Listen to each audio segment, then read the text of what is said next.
Morning, everybody. We're going to give it just a few minutes, a minute or so, as people are joining. The attendee list keeps ticking up a little bit, so we're going to give it just an extra minute to let people join.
Well, good morning, everybody, again. My name is Mark Baltzell. I'm the statewide salmon and steelhead manager for the Department of Fish and Wildlife. Welcome to day 3 of PFMC week. And right away, I have a hand up. Go ahead, Tom Nelson. Good morning, Mark. How are you doing, buddy? Good. How are you? Good. Hanging right in there.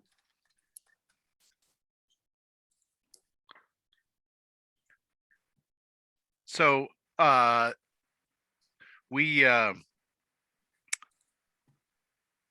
sorry, got distracted there a little bit. So welcome, everybody. We're here this morning to give you an update on meetings that have happened since we were together last Friday.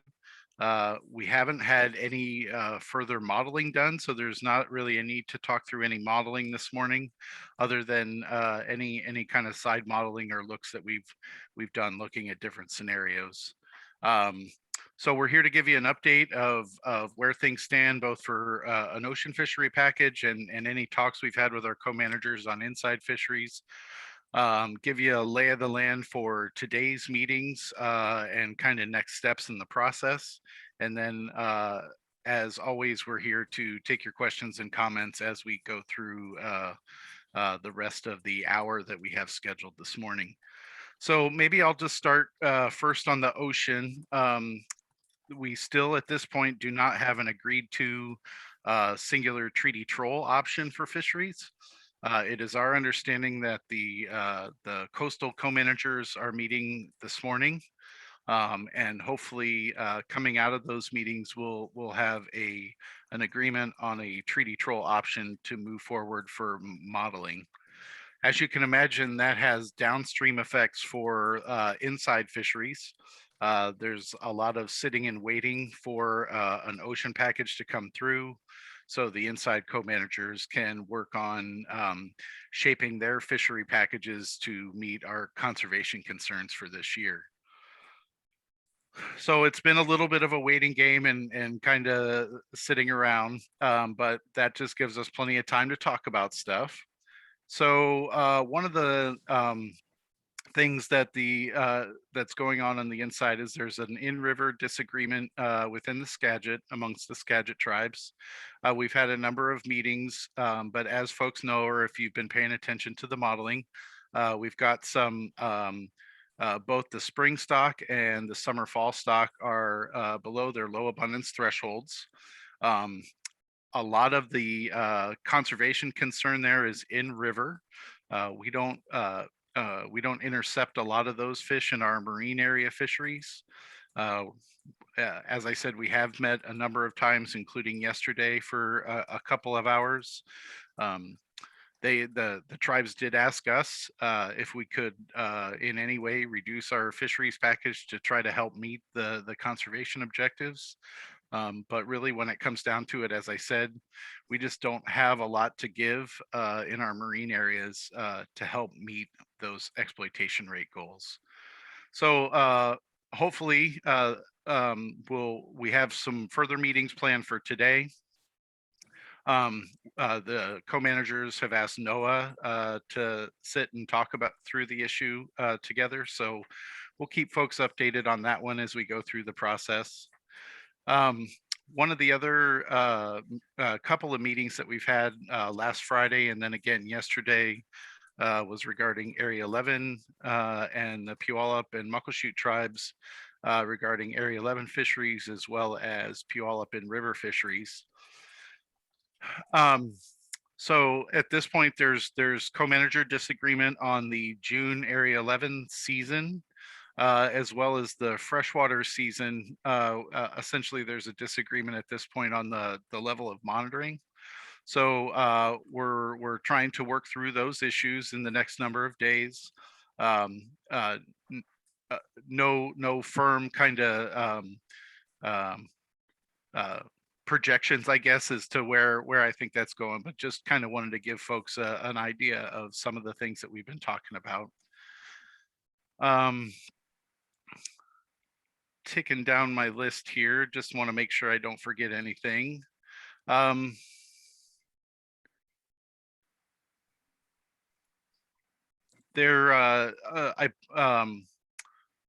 I think we're in a fairly good spot for Hood Canal fisheries.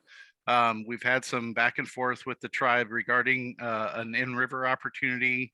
Not really optimistic about this year, but we have agreed to kind of further talk through that. We've spoken of a mediation process to help us through that, so I think we're both on board to get through that. We are considering a set aside for that if we do have the opportunity before that season were to get underway. So keeping our fingers crossed there. We are planning a North of AOC pink and coho opportunity early in July this year. So I think that's a bonus. There's some other co-manager fishery issues in the canal that we're also trying to work through at this point. So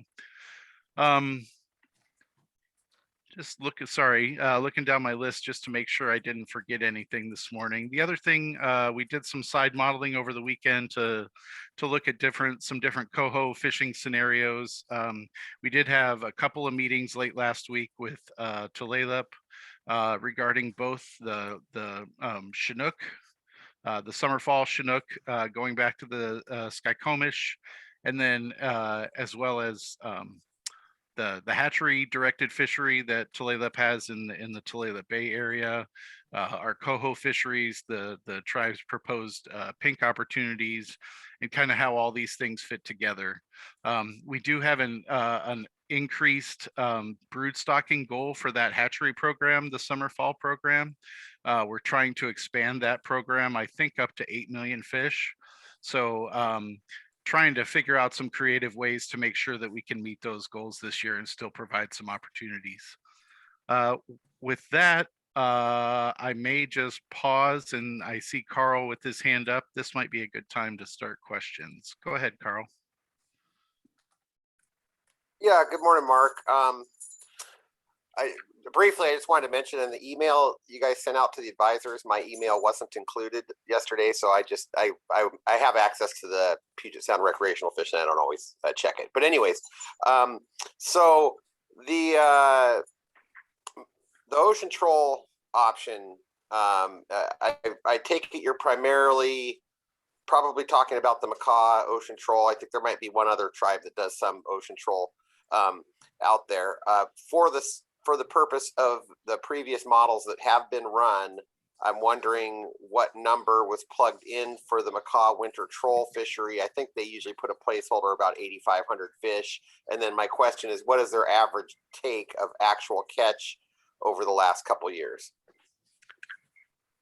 So I'll speak to that, and if I say something wrong, Derek, please jump in. So as I understand it, Carl, every model run up till now has been with the winter troll option at 8,500, or the winter troll fishery at 8,500.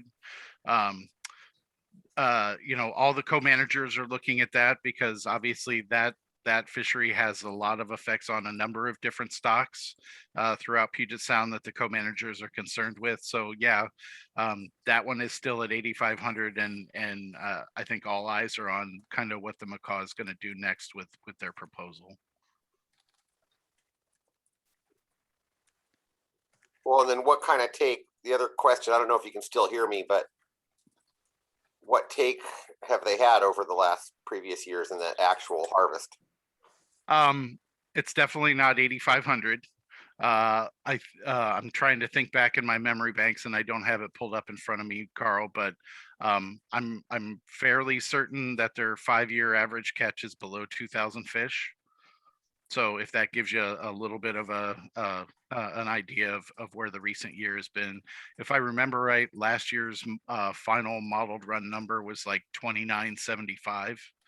So Yeah, I mean, I appreciate that historically the macaw have adjusted that number, but it's been later and later in the process, especially the last couple of years since, you know, they've had some help. Russ has had some help at the conference here, but that's an awfully big placeholder. I'm sure, you know, a lot of people, even the other tribes, are probably saying that. But thank you for that information. Appreciate it.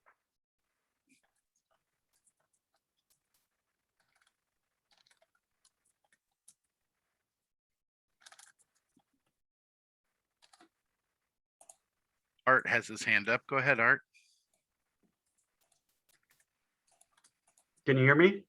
Now we can. Okay. Yeah. Good morning, everyone. Maybe you could give me or anyone a little more detail on the June fishery. As far as monitoring, what some detail on that? What is the details? Well, Art, to be quite honest, essentially the policy disagreement over the June season was brought up late in our meeting yesterday. So I don't have a lot of details, but I can kind of share what they expressed as their concerns. Essentially, I think their concerns are really with the White River spring stock. Last year, they had a much lower return than what was forecasted. It's hard for me to accept that as a real legitimate concern. When we look at the data that we have, we intercept very little White River Springs in that area in June. The numbers that are forecasted are still well above kind of anything that would be considered critical for that stock. So I don't know what spurned it, Art. Exactly why they brought up that concern at this late time. But I guess maybe the best way for me to put it is we don't share their concern. So at this point, what we've proposed is, you know, we've expanded our proposal for sampling and monitoring in Area 11 this year. We've proposed to kind of do our full meal deal 5-day-a-week sampling design all the way through summer and winter fishing. They also expressed concern for that June time period where you would have Area 11 open for Chinook retention and then Area 10 closed for Chinook retention, but open at the same time. So they talked about the kind of the boundary area and people going back and forth across the line, catching Chinook maybe in Area 10, saying they were in Area 11. So those were the two main issues for their concern. Yeah, I know. Obviously, I got a little history with that fishery, and amongst others here, and I know they have a pretty robust fishery themselves in the river, Muckleshoot and Puyallup, and we got to catch and release on that fishery, so it can be very challenging in my mind. Anyway, thanks for your input. I appreciate what you guys doing there. Thanks, Art.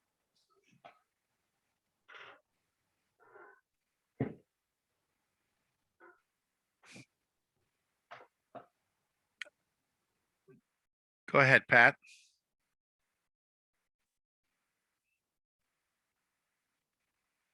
Well, he had his hand up for a second.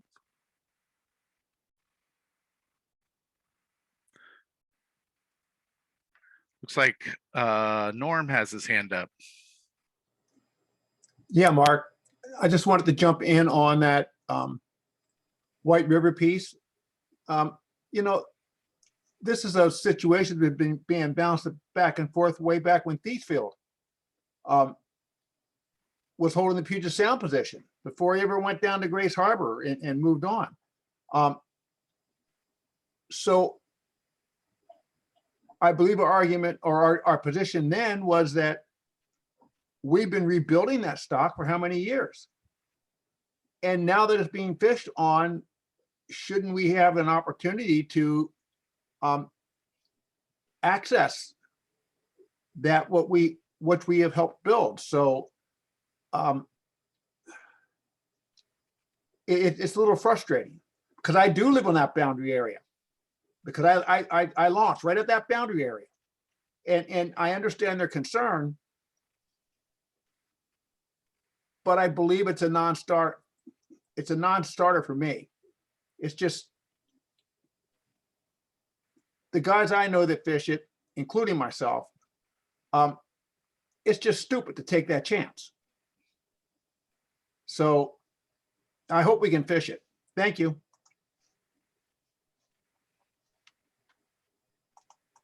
Well, I mean, you know, the other kind of White River argument to me is if you look at all of our marine area fisheries, I think in total we take like 2% of the impact there. So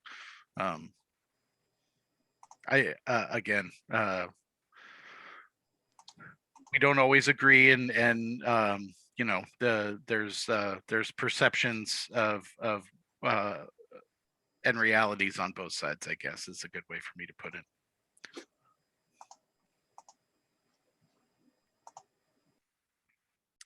Other questions or comments this morning?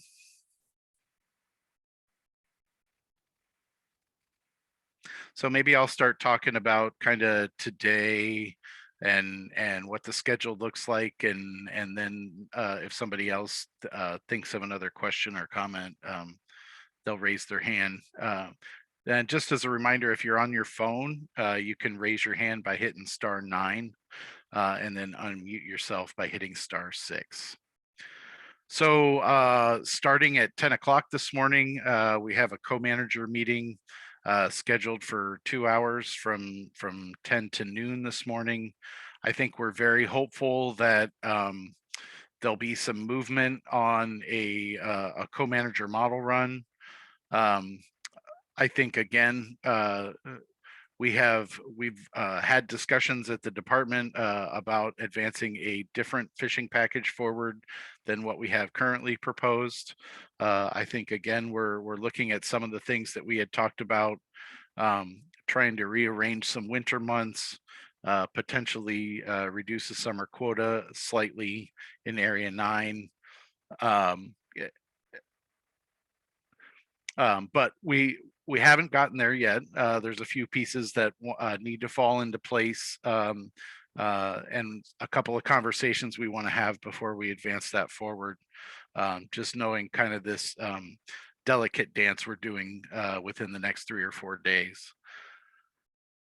So I knew if I started talking long enough, somebody would raise their hand. Pat, go ahead. Can you hear me now, Mark? I can. Okay, thank you. And thanks a lot for the work you guys are doing. Long days, huh? And what are weekends, right? So I just had thanks for the response about the I love blackmouth fishing. You didn't provide a lot of details about the discussions, but the takeaway that I got there was that primarily it's whether or not you would reach agreement with a proposal for winter fishing in those northern areas, as I had described a request for consideration. It was like 6 through 8, a small amount of time.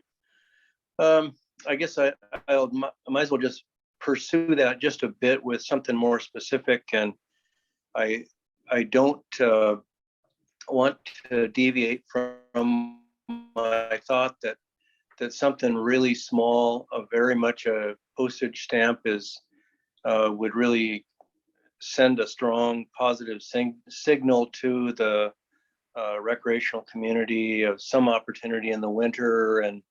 And so here's just another try for consideration.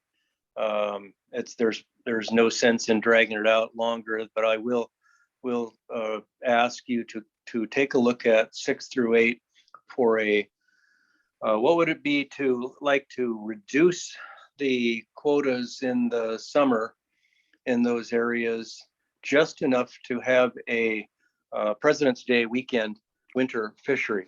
So that would be a 3-day weekend, and I don't remember what day in February that will fall this year, but having that as just a placeholder, keep maintaining our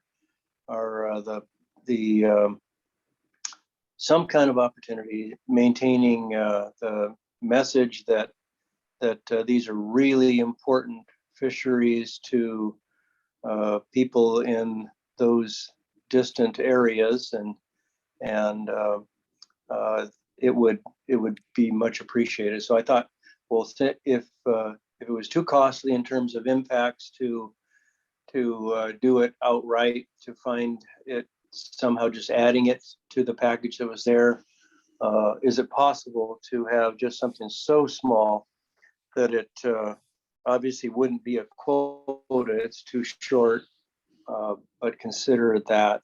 And appreciate you just considering it and walking through it, maybe talking with us about that maybe tomorrow or the next day, if it has enough of legs to be considered by the department. Anyway, thanks for that.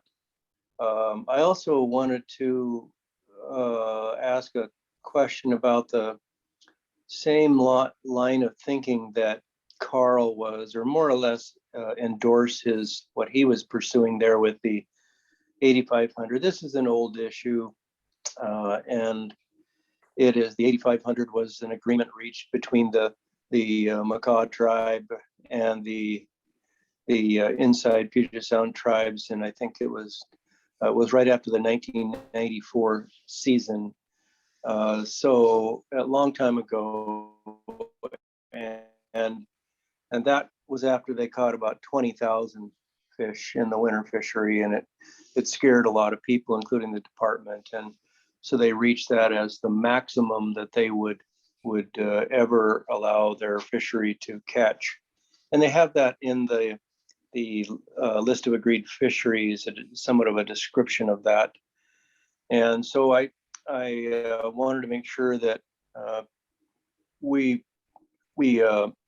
knew that I was going to ask the same question as Carl, is what is that average? And the point that I would make, if the department is talking with the tribes about reducing their fishery, and I think it's a very fair one, is that the purpose of modeling is to provide an estimate of the expected outcome of our fisheries. The expected outcome of the Makah fishery or the winter fishery, there are some other tribes that participate in that, is not 8,500. And I think it should be modeled that way. And this is an issue that I think could be rectified or addressed. The concern for the Makah tribe, I believe, is that they don't want to manage that as a quota. And I don't see a reason to manage that as a quota, and don't think the department does. And I think if it was pitched as modeling the expected, but then subsequent to the season, after the fisheries are over, if it was higher than that, then things could be adjusted in future years with an adjusted average. And it doesn't have to be a penalty. And so this gets back to how the fishery is described in the loaf. And I really don't think that the current description, the one that's been in there for a long time, probably more than 10 years, it says it's a statistically derived estimate of the catch. It's not accurate or true. And it could be true, though, and it wouldn't cost the tribe We're not asking them to lower their fishery or change their fishery. We're simply trying to make an estimate like all of our fisheries are. They are either the expected outcome based on recent history, or they are some quota that is less than that. So we expect to close early. Anyway, a pitch about that, Mark, and maybe it's more of kind of a reminder that there's history to some of these fishery inputs. Thank you very much. Thanks, Pat. I guess my one maybe response to the last item is that I don't think it's just the state that's been talking to Macaw about reducing their fishery. I think it's as I said, with a number of these populations that are below their low abundance threshold, and they see that there's quite a few of the fish being caught pre-terminally in that fishery. It's had a bullseye on it from all the inside co-managers, I guess is a good way to put it. So, and then I might just talk a little bit about some of our discussion around a shortened opportunity. I think two of the kind of things that were really I guess bouncing around in our heads quite a bit were just the logistics of pulling something off like that. It's no small task to sample and monitor these fisheries with long time and area closures in the winter. We don't have staffing available at that time, so we would have to kind of staff up, as you would say, and hire a bunch of people for a short amount of time. Also, I think we were also thinking about it from kind of the sampling and monitoring aspect of being able to get good estimates. We likely wouldn't get a good amount of test fishing encounters in such a short amount of time. There's also the modeling aspect of trying to predict what effort might be. We have a lot of fisheries here where we use effort scalers. And having not done something like this before, it could create with limited winter opportunity, it could create a derby mentality. And I understand spreading that over multiple areas would likely dampen a lot of that. But again, we could come up with something, and we bantered that about. But just seeing what was what we would likely have to give up, I guess kind of the direction that we felt our efforts could be best served trying to figure out ways to expand things in other areas and other times. So happy to go back and have some further discussion about that. But just kind of giving you some insight as to where we were late last week after that was suggested and kind of bantered it around.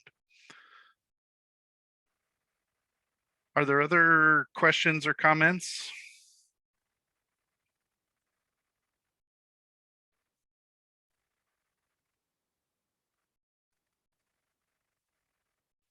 Carl, go ahead. Yeah, Mark, this is just about in the event that something starts moving quickly today or tomorrow, and you want to get the Puget Sound recreational advisors together. How will we be notified? Do we need a phone tree, or are you just going to send an email out? And when? I guess you can't really probably say when that might happen because these things pop up. But we all want to be ready and participate if anything's crazy is going on. Yeah, thanks for that, Carl. I was going to get with my staff this morning and have them send out or basically set up like a Teams meeting room for that group. So we could, get people out together, and then they could just basically go to that same meeting room. So we'll do that sometime today, just to make sure that we can get everybody together quickly if we need to. Gary has his hand up. Go ahead, Gary. Am I unmuted? I don't know for You sure. are unmuted, Gary. I can hear you. Thank you. I thank you very much. I got the email that you sent last night with the coho matrix thing. And I wonder if someone could help me understand those numbers a little bit. And I guess my main question is where it says terminal net 8A treaty, most of the spots show about 6,000 fish. And then down local extreme terminal net, it shows about 8,600. Are those both added together to equal total treaty catches plus all the other items up above? Yes. Holy moly, you got to be kidding. Got 15,803 Snohomish natives being caught by them and only 2,600 by us. That's the way it's modeled so far, Gary. Okay. Can't be much argument for not expanding Area 82 a little bit then. Okay. I thought I made a mistake. I thought, holy cow, that can't be true. All right. Well, thank you for the help. Well, and let me just talk about that a little bit, Gary. Obviously you're seeing the same numbers I am. I've had a lot of those same thoughts.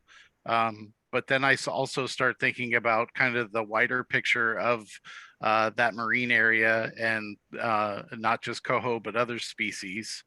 And when we look at the Chinook side of the ledger, if we're looking at that, summer fall Chinook stock, non-treaty fishers are taking about 80% of that one. So I'm not saying that, that plays into it, but I think it kind of does a little bit. We're trying to share all these resources with our co-managers, and I think it's not an easy balance that we try to achieve, trying to provide opportunities. A majority of those coho impacts for the tribe are directed at trying to access the 500,000 pinks that are due to come back to the Snohomish. So yeah, I agree. I think it's out of balance. The conversations we've had, it certainly seems to me like, I agree with a lot of what you said, Gary. It's just it's a delicate dance to try to get to where we're going and provide opportunities for everybody. So. Okay, and one more question on that. When we go near the top where it shows exploitation rate ceiling is 40% across all those, and the predicted exploitation rate is in the 33 and 34%. So does that mean that we are conservative below the exploitation rate even with these fisheries the way they're modeled? That's correct, Gary. If we're looking at things from an exploitation rate perspective, absolutely. We're also have that elevated escapement goal. I see that. And yeah, it's that really that's been the driving force behind a lot of the fishing discussion is just how can we maximize escapement? Yeah, I get that. Okay. All right. Thank you for the explanations. Go ahead, Pat.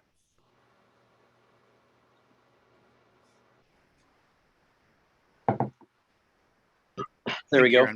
There you go. Mark, I had asked last time we talked about seeing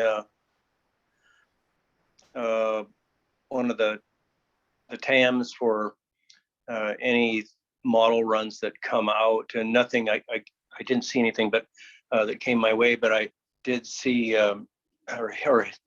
you had said that no new model runs were done. I would appreciate if I could receive those TAMs for Chinook and Coho to take a look at the details if you do have a jointly run model. Yeah, we can. Sorry about that, Pat. We'll ship those. I'll have Derek ship those off to you first thing this morning. Basically, the most recent versions of both, and then yeah, we'll share. If we do get to a point of doing a co-manager run with the STT today, we'll share those too.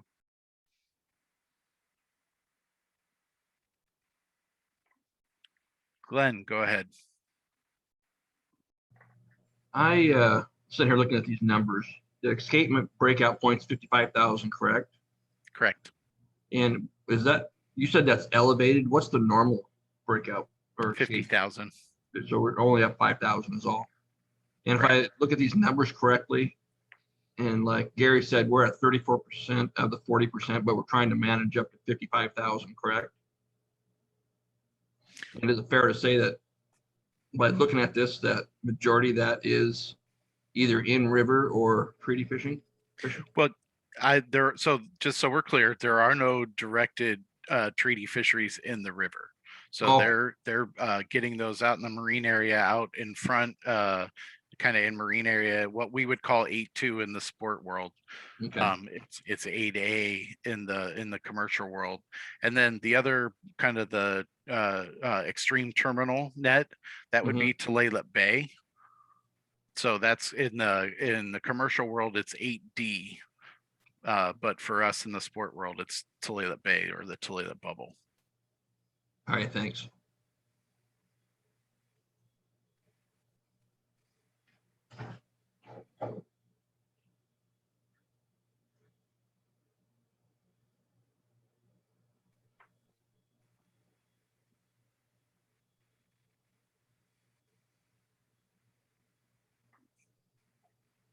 Go ahead, Gary. I saw in your email that you said something about the dock. Somebody was up there taking pictures or whatever. And certainly if there is an opportunity or whatever to discuss with whomever about that dock or anything there, I'd be more than happy to spend time doing that. This isn't right here, right now, but I would if you guys are trying to discuss what you think you should do there, so on and so forth. So Gary, what I might do is our new rec bio, Kirsten Simonson, was out there this weekend. So she has her hand up. Maybe I'll recognize her and see if she wants to say anything about that. Well, I didn't want to take up these guys' times about that. That's all I say. You know. Well, so how about this, Gary? Maybe what I'll do is share your email and contact information with Kirsten, and she can connect up with you and work through that. That'd be perfect. Okay, great. We'll do that.